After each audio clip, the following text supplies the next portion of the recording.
교육을 위해서 기도하겠습니다. 사랑이 많으신 주님, 진심으로 감사드립니다. 오늘 이 시간 하나님께서 이 땅을 창조하셨다라고 하는 그 사실을 시간 우리 다시금 교육을 통하여서 배우고 또 묵상할 수 있는 기회 허락해 주심에 진심으로 감사드립니다. 오늘 이 교육을 통하여서 하나님, 우리의 머리가 커지는 것이 아니라 우리의 마음이 커지고 우리의 신앙이 자랄 수 있는 시간 될 수 있도록 주님 붙잡아 주시옵소서. 감사드리며 예수님의 이름으로 기도드립니다. 할렐루야. 네, 또 제가 나왔습니다. 오늘은 어떻게든 다 끝내보도록 하겠습니다. 지난 시간에 이어서 이제 창조에 대한 이야기를 이어가 볼 건데요. 지난주 우리 강의에서 성경이 이야기하고 있는 창조를 창세기 1장 1절 태초에 하나님이 천지를 창조하셨습니다. 베레시트 바라 엘로임 엣 하샤마임 베이엣 하아레츠라고 하는 히브리어 원어를 중심으로 우리가 살펴보았고요. 그 문장 속에서 설명되고 있는 창조는 목적과 방향이 있는 창조였고, 어떤 재료에서 만들어지는 창조가 아닌 어떤 의미도 목적도 질서도 없는 무라고 하는 이전의 상태에 하나님께서 하나님의 뜻과 목적과 질서를 담아 만들어 가시는 완전한 형태의 창조였다라고 말씀드렸습니다. 네, 이 같은 설명이 우리가 살고 있는, 지금 저와 여러분들이 살고 있는 이 과학적 증명과 수학적 논리의 세계관 속에서는 비이성적, 비합리적으로 볼 수밖에 없다는 것 잘 알고 있습니다. 또 지난 시간 강의 후에 조금 걱정되었던 부분은요, 여러분들에게 과학과 이성이 신앙과 전혀 관계없는 것처럼, 아니 반대되는 것처럼 느껴졌을까 살짝 걱정이 되었습니다. 그래서 지난주 강의 취지가 우리 그리스도인들에게 있어서 과학은 필요 없고 또 수학 필요 없고 이성과 논리 필요 없이 그저 덮어놓고 믿기만 하면 됩니다 라는 것을 이야기하는 것이 아님을 기억해 주시기 바랍니다. 저는 과학도 수학도 또 심지어 철학까지 하나님께서 우리 인간을 위하여 주신 학문이라고 믿고 있습니다. 우리는 과학을 통하여서 하나님께서 이 세상을, 이 땅을 얼마나 정교하게 창조하셨는지, 수학을 통하여서 얼마나 질서가 가득한 세상인지를 알 수 있습니다. 오늘날 과학계 안에서도요, 창조를 신앙의 영역으로만 두지 않고 과학적으로도 하나님과 창조에 대한 설명과 증명을 하고자 하는 노력들이 이루어지고 있습니다. 이런 노력들이 창조과학이라고 하는 학문의 발전으로 이어졌어요. 저 역시 학교 다니면서 이 창조과학에 굉장히 심취해 있던 적도 있었습니다. 창조과학 참 재밌습니다. 그래서 하나님께서 이 세상을 재료로 창조하시고 자연스럽게 진화를 이끌어 가셨다라고 하는 유실론적 진화론도 그렇고요. 특히 양자역학에서 소개되는 신의 입자라는 그 별명을 가진 힉스 입자, 그것으로 하나님의 존재와 창조를 소개하고 증명해낼 수 있다라고도 소개합니다. 그래서 저는 한때 창조과학의 많은 이론들이 신앙이라고 하는 이 영역을, 과학적 세계관, 오늘 이 세계관의 그 사고방식과 부딪히지 않게 논리적으로 설명할 수 있는 희망이라고 여기기도 했습니다. 제가 지난 시간 진화론이 성경을 완전 반대되는, 공격하는 어떤 논리로 제가 여러분들에게 말씀을 드렸지만요, 사실 오늘날 우리가 일반적으로 알고 있는 이 진화론이 다윈이 그 시대에 주장했던, 그리고 가르쳤던 진화론과는 많이 다릅니다. 하지만 창조과학 안에서 한 가지 크게 놓치고 있는 부분, 그 한 가지가 있습니다. 바로 아담과 하와의 반역으로 시작된 죄와 그 죄의 파괴력입니다. 아담과 하와의 반역 이후에 죄가 이 땅에 들어오게 되었죠. 이제 다음 교육 때 우리 추진영 목사님께서 강의해 주실 내용인데요, 그 죄는요, 하나님과 우리와의 관계뿐만 아니라 하나님께서 창조하신 모든 질서를 망가뜨렸습니다. 지금 우리가 사는 세상, 사실 그 죄의 영향력에 파묻혀져 있는 세상이죠. 사실 하나님 창조하신 피조물들에게 생육하고 번성하라라는 복을 주셨습니다. 그것은 또 질서이기도 합니다. 이것은 단순히 어떤 피조물들의 수가 늘어나는 것, 그 의미를 넘어서요, 하나님께서 세우신 그 뜻대로, 그 의미대로, 그 질서대로 살아가는 모습, 그것을 순종해가는 모습, 그것이 바로 성경적 복입니다. 그런데 지금은 이 복을 상실한 상태입니다. 이 세상은 예수 그리스도께서 십자가에 달리셔서 회복을 시작하신 이후에도 계속해서 이 같은 상태를 또 유지하고 있습니다. PPT 좀 이제 띄워주시기 바랍니다. 로마서 8장 22절 말씀이 이것을 이야기를 하고 있는데요. 우리 다 같이 읽어보겠습니다. 시작.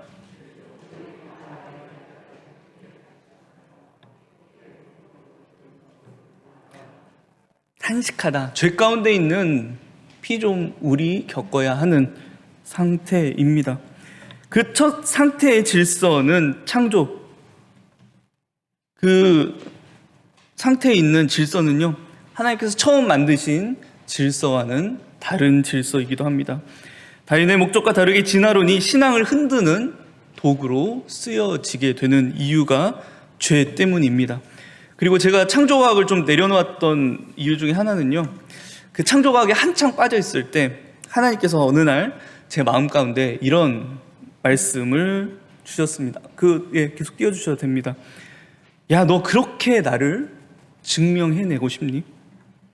창조가 꼭 증명되어야 되겠니? 저는 이런 식으로 하나님과 씨름할 때가 종종 있거든요. 그때도 제 나름의 논리가 있었습니다. 아니, 오늘날 같은 이 시대에 복음이, 성경의 진리가 과학적 논리로 설명될 수 있으면 하나님 좋은 거 아닙니까? 하나님이 저에게 또 이 말씀을 하시는 거죠. 그래? 그럼 너 이것도 한번 증명해봐라. 내가 널 용서했다라고 하는 것, 내가 널 용서하기 위해 내가 인간의 몸을 입고 이 땅에 왔고 내가 십자가 위에서 죽었다라고 하는 것, 그것으로 내가 널 사랑한다는 것을 증명해낸 것을 너 이거 과학으로 증명할 수 있겠니? 그때 저는 다시 반박했습니다. 아니, 하나님, 이걸 어떻게 증명합니까? 이거는 그냥 믿어야죠. 그때 주님이 저에게 결정타를 날리셨습니다. 널 구원한 하나님과 창조의 하나님이 다르니? 하나님께서 십자가에 달리셨다라고 하는 그 구원의 내용은 문자 그대로 받아들이면서 창조는 왜 꼭 증명되어야 하니라고 저에게 물으시는 거죠. 여러분들, 하나님 증명되지 않으셔도, 심지어 우리가 믿지 않으셔도 하나님은 영원 전부터 존재하시는 창조주 하나님이십니다. 믿으십니까? 그리고 사실 증명은요, 하나님께서 그렇게 바라시는 일은 아닌 것 같아요. 성경에서 끊임없이 증명을 요구하는 존재가 등장합니다. 누구죠? 사단입니다. 아담과 하와에게 찾아와서 증명을 요구합니다. 죽지 않을 테니 증명해봐. 하나님께 욥의 믿음을 가지고 증명을 요구합니다. 광야를 맴도는 이스라엘 민족에게 하나님의 백성으로서 너희를 증명해내라고 이야기합니다. 그리고 무엇보다도 예수님께 증명을 요구하는 거죠. 무엇이라고요? 당신이 하나님의 아들임을 증명해 내십시오. 그런데 예수님 어떻게 하시죠? 증명하는 데 힘쓰시나요? 아니죠. 하나님의 말씀 뒤에 서는 것에 집중하신다라는 것입니다. 예수님의 능력 충분히 그것을 증명해 내실 수 있는 분이시지만 오직 하나님의 그 말씀에 순종해 내는 것, 그의 삶 전체를 그 하나님의 말씀에 붙들려 가는 것에만 관심이 있으셨다라는 것입니다. 그래서 유혹에서 이겨낼 수 있으셨습니다. 우리도 마찬가지입니다. 세상은 우리에게 논리로 증명해내라고 이야기합니다. 세상에 존재하는 증거와 그 증명들이 이렇게 많은데 성경도 증명되어야 되는 거 아닙니까? 그런데 하나님께서 정말 우리에게 바라시는 게 뭘까요? 논리로 증명해내는 것 아닙니다. 바로 증인되는 것입니다. 논리보다요, 이론보다요, 우리가 살아내는 것을 하나님은 바라십니다. 하나님께서 창조하신 의미와 목적과 질서대로, 특히 그 말씀대로 순종해 가는 것을 하나님은 바라시고 원하시는 분입니다. 왜 우리의 다음 세대들이 교회를 떠나갑니까? 우리가 성경을 과학적으로 논리적으로 설명하지 못해서인가요? 아니죠. 우리가 증인되지 못해서입니다. 그렇다면 증인이 되어야 할 저와 여러분들의 존재는 무엇입니까? 하나님께서 우리에게 담아두신, 증인으로 살아갈 우리에게 담아두신 의미와 목적과 질서는 무엇일까요? 이제 이렇게 자연스럽게 오늘의 내용으로 넘어가 볼 텐데요. 한 가지 더 말씀드리고 싶은 것, 우리 교회 안에도 선생님들 계시죠? 여러분들 과학 잘 가르치시고 수학 잘 가르치시기 바랍니다. 그런데 여러분들 꼭 기도하십시오. 이 내용을 통하여서 하나님의 영광이 드러나길 원합니다. 이 내용을 통하여서 하나님의 창조가 드러나기를 원합니다. 그리고 더 중요한 것, 여러분들 증인의 삶을 살아내시기 바랍니다. 여러분들 이렇게 과학과 창조는 부딪히는 게 아니라요, 신앙 안에서 과학은 충분히 다루어질 수 있다는 것 여러분들에게 상기시켜드리면서 오늘 내용으로 들어가겠습니다. 지난 시간 하나님의 그 창조의 포커스가 어디에 맞춰져 있다라고 제가 말씀을 드렸나요? 그 창조된 세상을 바라볼 저와 여러분들, 우리 인간에게 맞춰져 있다라고 말씀드렸습니다. 이것을 엿볼 수 있는 것, 창조의 순서를 통해 말씀을 드렸죠. 우리 인간의 가장 마지막입니다. 히브리인들의 문학적 표현 방법 중 하나가 중요한 것을 반복하거나 또는 중요한 것을 가장 마지막에 두는 것입니다. 창조는 가히 인간을 위하여 하셨다라고 봐도 무방할 정도로, 상관없을 정도로 하나님은 우리 인간에게 많은 관심을 두셨습니다. 그리고 그 관심의 성경적 표현이 바로 이 표현입니다. 하나님의 형상. 여러분들 밑에 써있는 글씨는 라틴어인데요, 이마고 데이라고 하는 표현입니다. 데오라고 하는 그 표현은 하나님을 이야기하는 그 라틴어입니다. 제가 여러분들에게 나눠드린 그 스크립트 그 각주 보시면 나와 있습니다. 그래서 영어로 하면 이미지 오브 갓이라고 하는 표현입니다. 인간이 하나님의 형상으로 지음받았다라고 하는 의미. 제가 자꾸 그 의자 할 때 저희 우리 전도사가 자꾸 그 사투리를 사용한다고 얘기를 하더라고요. 근데 여러분들 그냥 이해하시고 들으시기 바랍니다. 우리 이 말도 원어에서 힌트를 한번 좀 얻어보려고 합니다. 제가 그 아래 무엇이라고 적어놨죠? 하나님의 형상 밑에 여기 적혀 있는 말입니다. 히브리어로 젤렘이라고 하는 표현입니다. 형상이라고도 표현하는데요, 사실 성경 가운데는 우상이라고 하는 표현으로 더 많이 사용되기도 합니다. 여러분들 굉장히 거슬리는 표현이죠. 우상. 하나님께서 극도로 싫어하신 우상, 짐승의 우상, 신들의 우상, 너는 그 우상을 반드시 파해야 한다라고 말씀하셨던 그 우상을 말씀하실 때 사용되는 표현이 바로 이 젤렘입니다. 여러분들 우상이 하는 일이 무엇일까요? 왜 이방 민족이 나무나 돌로 그 쓸데없는 곳으로 우상을 세우는 거죠? 이 우상은 사실 어떠한 대상의 능력을 대표하는 성격을 가지고 있습니다. 그 이방 민족의 신들에 대한 생각 속에는요, 하늘에 있는 신이 절대 인간의 영역으로 내려올 수 없다라고 믿었습니다. 그래서 신들을 대표하는 우상을 세워 그들을 경배하며, 그것을 경배하면 그 신의 능력이 우상을 통해 발현될 수 있다라고 믿었던 거죠. 신을 대표하는 존재가 우상이라는 겁니다. 그리고 그 표현이 젤렘이고요, 하나님은 그 표현을 가져와서 인간이 하나님의 젤렘이다라고 말씀하십니다. 무슨 의미죠? 인간은 하나님의 대표자라는 것입니다. 하나님은 인간을 그분의 대표자로 세우시기 위해 특별하게 만드셨습니다. 그것을 알게 하는 표현이 바로 흙으로 지으셨다라는 것, 생명이 되었다라고 하는 표현입니다. 우리에게 흙이라는 것은 상당히 부정적으로 여겨지죠. 왜냐하면 아담과 하와가 범죄한 이후 흙은 저주를 받았고 인간은 죄의 형벌로 흙으로 돌아가게 되어 있습니다. 하지만 범죄 이전에 흙으로 지었다라고 하는 이 표현은요, 저는 이렇게 봅니다. 다른 것들은 다 말씀으로 만드셨는데 인간은 이 흙이라고 하는 하나님께서 인증하신 인증 마크가 붙어 있는 재료로 만든, 참 좋은 재료로 만든 존재가 인간이라는 것입니다. 하나님의 인증 마크, 좋다, 토부가 붙어 있는 좋은 재료인 흙으로 만든 특별한 존재가 인간이라는 거죠.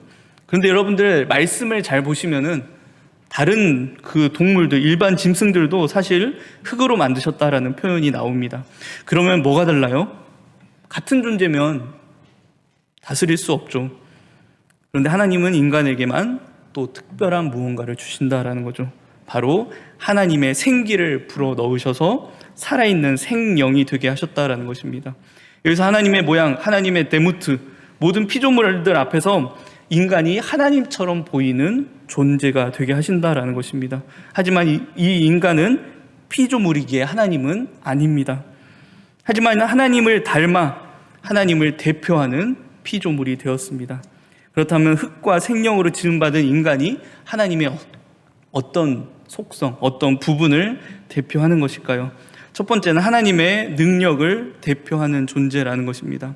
하나님은 이 땅에 그분의 뜻과 목적과 이 계획을 담아 창조하셨고, 그 창조하신 모든 피조물들이 그 질서를 따라 운영되도록, 순종되도록 다스리시는 분입니다. 그 일을 그 하나님의 대표자인 인간에게 맡겨주시는 일입니다.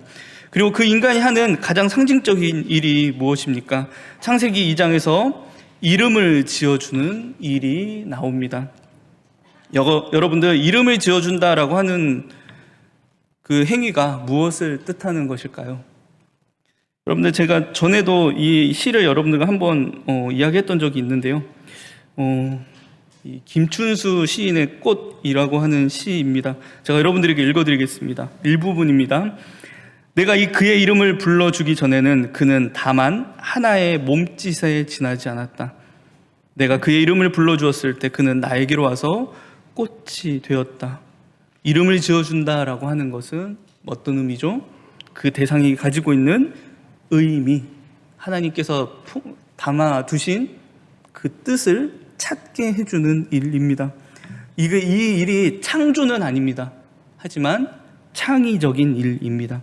하나님께서 창조하시며 그 안에 담아두신 의미와 목적을 찾게 해주는 일이 바로 이름. 이것은 이제 상징적인 표현이고요. 그래서 인간이 이 땅 가운데서 하나님의 대표자로서 하는 일이 바로 하나님이 이 땅에, 이 안에 담아두신 그 의미와 목적을 찾게 도와주는 일입니다. 그것이 다스림이라고 하는 표현으로 등장하고요. 또 정복이라고 하는 표현으로 등장합니다. 다른 그 피조물들에게는 생육하고 번성하라라고 하는 그 복을 주셨는데, 인간에게는 추가적으로 땅을 정복하고 생물을 다스리라라고 하는 말씀까지 해 주셨습니다. 정복하고 다스리는 일, 우리가 일반적으로 생각하는 정복과 다스림과는 조금 다른 의미입니다. 창세기 2장에서 이 뜻의 의미가 무엇인지 우리가 좀 찾아볼 수 있는데요. 창세기 2장 15절 말씀입니다. 우리 함께 읽어보겠습니다.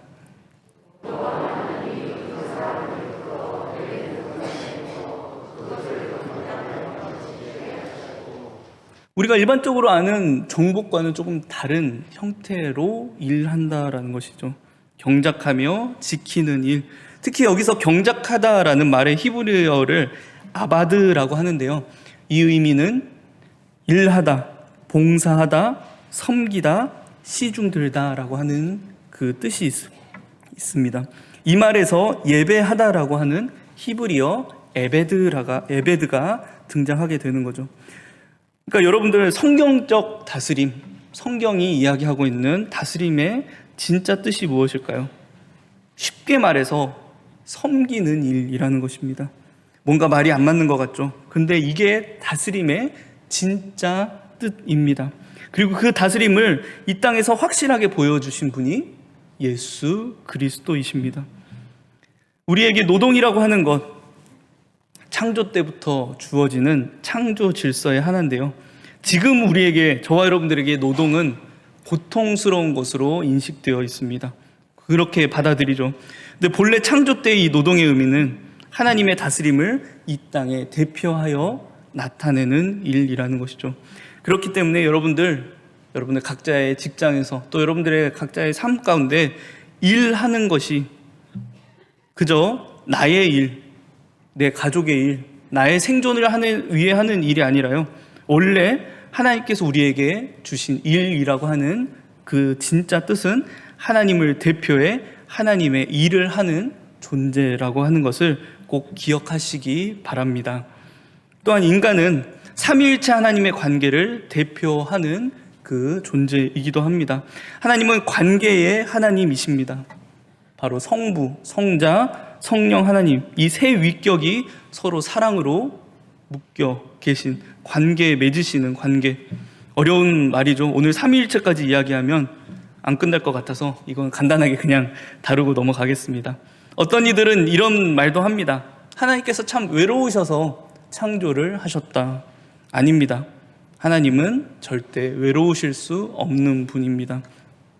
우리는 여기서 창조의 이유가 살짝 드러나는 거죠.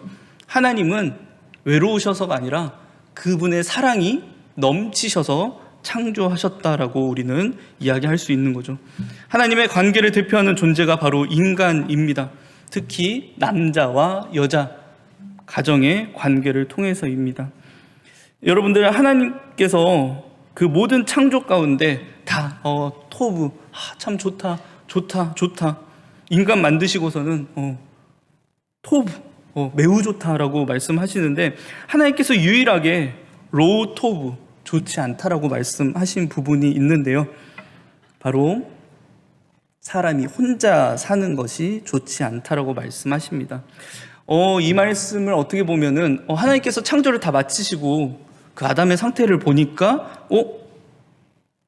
좀 안 되겠네라고 하신 것처럼 느껴지는데요. 근데 만들고 보니까 잘못 만들었네 하고 해서 급히 여자를 만드신 게 아니라요, 사실 이 상태는 여자를 만들 계획을 이미 세워두셨는데 그 전에 아담의 상태, 인간의 상태, 인간이 관계없이 살아가는 상태를 보니까 역시 내가 계획했던 것처럼, 내가 예상했던 것처럼 역시 좋지 않구나라고 생각하신 겁니다. 그래서 그에게 돕는 배필이 필요하다라고 여기신 거죠. 그런데 여러분들, 이 돕는 배필이라는 말이 좀 어감이 그렇습니다. 저는 이 한글 번역이 제 개인적으로는 좀 마음에 들지 않는 그 번역인데요.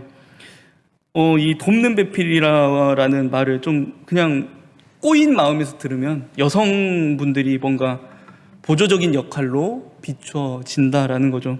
근데 여기 그 히브리어로 적힌 그 안에 뜻을 여러분들이 알게 되면, 특히 오늘 부부로 오신 분들은 옆에 있는 그 배우자가 조금 달라 보이시게 될 겁니다. 여기서 돕는 배필의 히브리어, 여러분들 스크립트에 아마 있을 텐데요. 혹시 스크립트 있는 분들 그 히브리어 어순대로 한번 읽어보실 수 있을까요? 네, 맞습니다. 에제르커 네게드라고 하는 표현입니다. 여러분들 이제 히브리어를 어느 방향으로 읽으실 수 있는, 어떤 방향으로 읽어야 하는지 아시는 분들이 되었습니다. 이 말은요, 정확하게 이야기하면 나와 정반대에 마주보고 서서 나를 돕는 자라고 하는 의미인데요, 여기서 특히 에제르라고 하는 단어, 이 단어가 많이 사용되는 그 성경이 바로 시편입니다.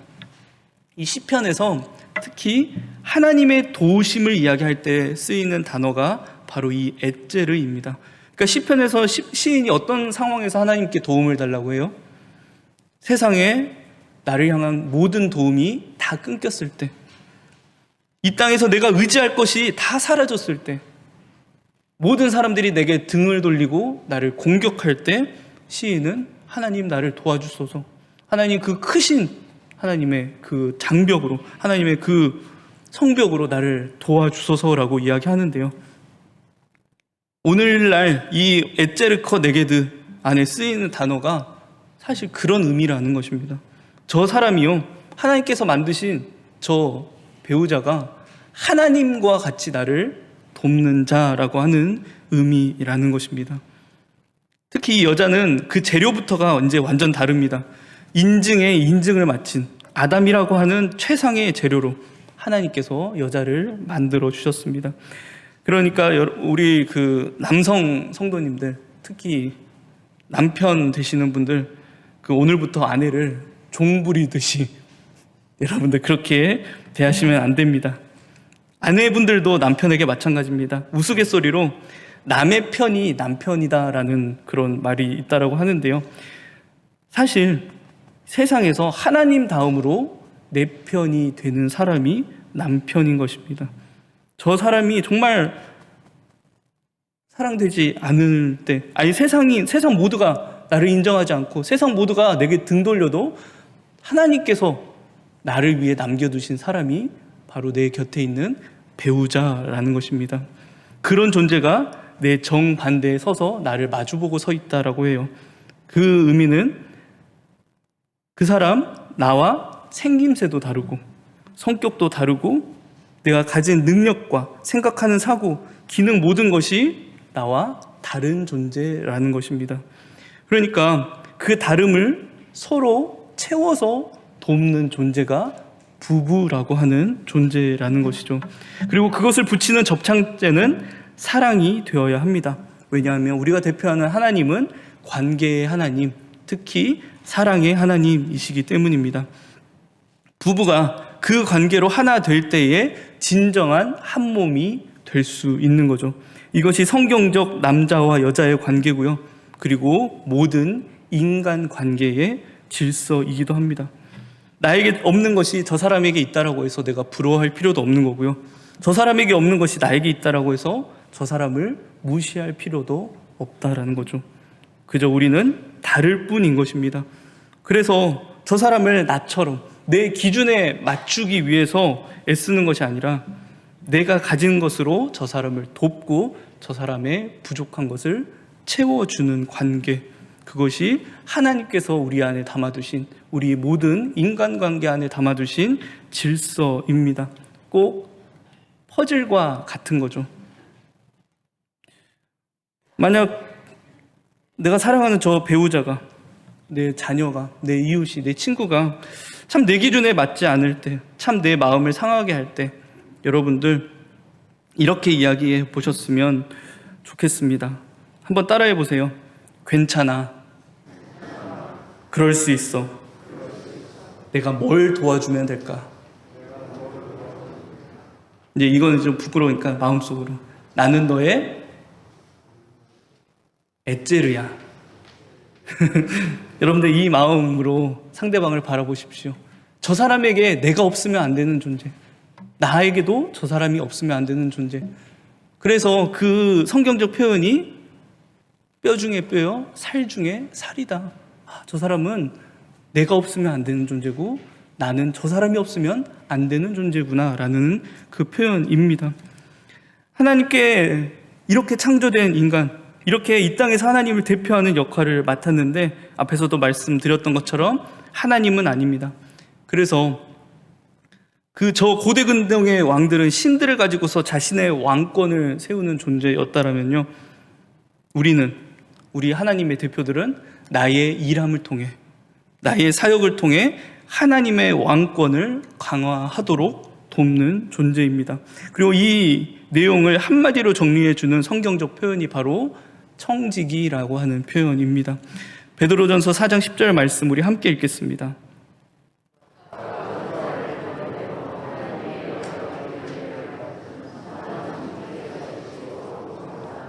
네, 청지기는 주인처럼 일하는 사람입니다. 가정의 모든 이들과 관계를 맺고 그들을 돌보는 사람입니다. 하지만 주인은 아니라는 것입니다. 그저 주인을 대표하는 존재로서 청지기가 서 있습니다. 우리 인간이 그 하나님을 대표하는 존재로서 창조된 존재가 되었다라는 거죠. 그리고 이제 하나님께서 이제 인간까지 그 모든 창조를 마치시고 하신 일이 무엇일까요? 안식하셨다라는 것입니다. 저는 창조의 절정을 안식이라고 이야기합니다. 창세기 2장 2절 말씀 우리 함께 읽겠습니다.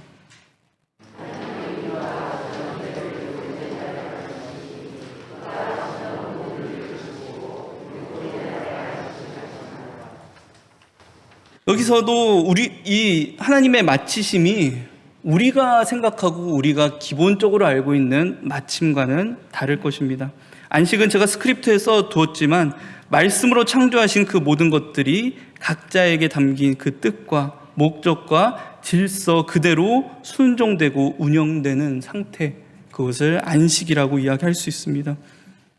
인간 역시 그 하나님을 대표하여 하나님의 대표자로서 일하고 있는 상태.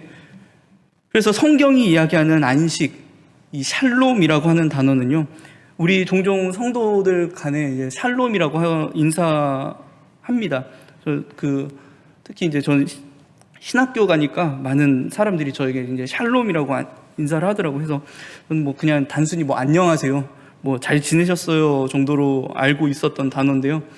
근데 이게 단순히 안녕하세요가 아니라 어떤 뜻인가요? 하나님의 뜻과 목적이 당신의 삶 가운데 이루어지기를 원합니다라고 하는 의미인 거죠. 당신의 삶 가운데 하나님의 질서가 이루어지기를 원합니다라고 하는 의미에서 샬롬을 이야기하는 것입니다. 우리 곁에 있는 믿음의 동역자들과 함께 인사 나누겠습니다. 샬롬. 네, 샬롬. 네. 그렇기 때문에 우리에게 이 안식의 의미는요, 정적이지 않고 동적인 의미입니다. 끊임없이 움직이고 있는 세상, 하나님은 뭐 창조를 마치셨다라고 했지만, 안식하셨다라고 했지만 그분이 쉬지 않으시고 끊임없이 세상을 다스리고 있는 상태입니다. 저와 여러분들에게 허락되는 이 안식일도 사실 이런 의미여야 합니다. 그저 예배 한 번 드리고 빨리 집에 가서 쉬는 날이 아니라요, 내 삶에 무너진 하나님의 뜻과 목적을 말씀 가운데서 다시 찾고 그 말씀에 담겨있는 하나님의 질서를 내 삶에 다시 세우는 일이 안식일에 이루어져야 합니다. 하나님의 대표자로서, 증인으로서, 청지기로서 사랑 안에서 모든 일을 섬기고 상대방이 나처럼 샬롬을 이루게 돕는 날이 바로 안식일의 의미입니다.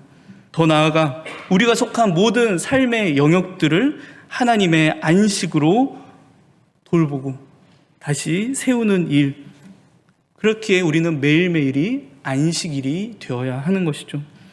저와 여러분들 안식하셨으면 좋겠습니다. 반드시 이번 한 주 샬롬 하셨으면 좋겠습니다.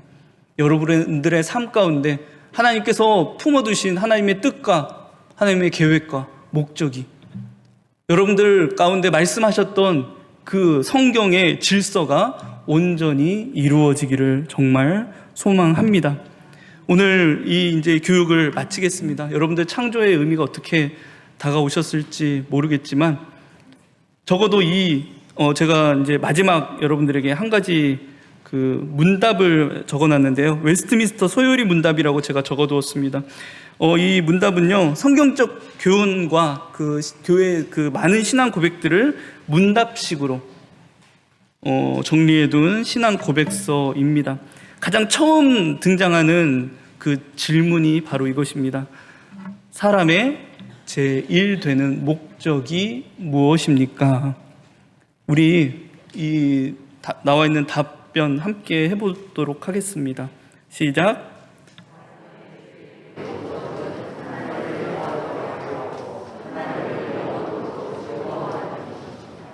여러분들, 이번 강의를 통해서 하나님을 영화롭게 한다는 것이 무엇일지, 하나님을 영원토록 즐거워한다라고 하는 그 뜻이 무엇인지 조금 알게 되시는 그런 이번 교육 되었으면 좋겠습니다. 여러분들의 삶 가운데 하나님의 뜻과 하나님의 목적과 하나님의 질서가 온전히 이루어지길 주님의 이름으로 축원드립니다. 우리 기도하겠습니다.